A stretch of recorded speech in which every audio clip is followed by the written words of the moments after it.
home after more than 500 days of battling COVID and its lingering symptoms. The family made up for the lost time with a celebration at their home in Sapulpa. News Channel 8's Lily Cummings was there. All right, Lily, how's the family doing now? You all, it was a joyous occasion the family waited 512 days for. Making me cry now. Feels good. It feels wonderful.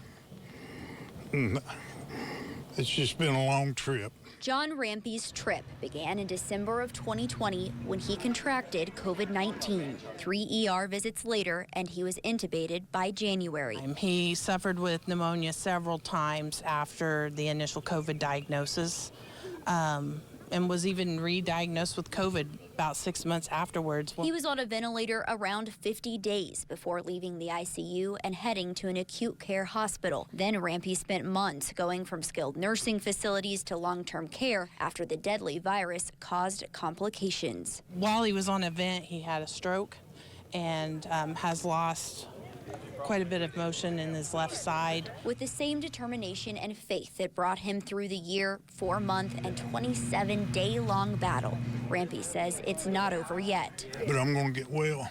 I'm going to get stronger to where I can get up out of this chair. Until then, he's leaning on the support of friends and family and nourishment of Mama's cooking.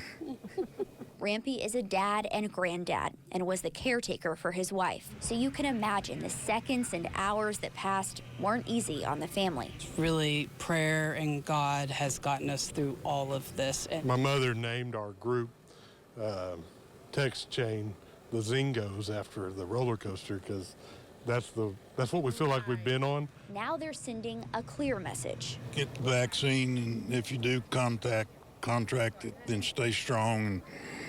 And hopefully your loved ones will stick in there like mine did. In a battle of the unseen, a virus versus a faith that can move mountains, Rampey won.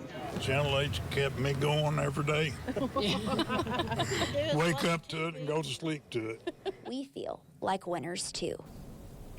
He was scheduled to get his vaccine 2 weeks after he caught the virus. Today, the state health department told me it's seen a slight but not significant increase in cases, and it recommends getting COVID boosters if you're eligible. Lily Cummings, News Channel 8. I'm Chief Meteorologist Dan Threlkel. Get more News Channel 8 great content by clicking the subscribe button for our YouTube channel, and be sure to download the KTUL weather app for breaking weather alerts.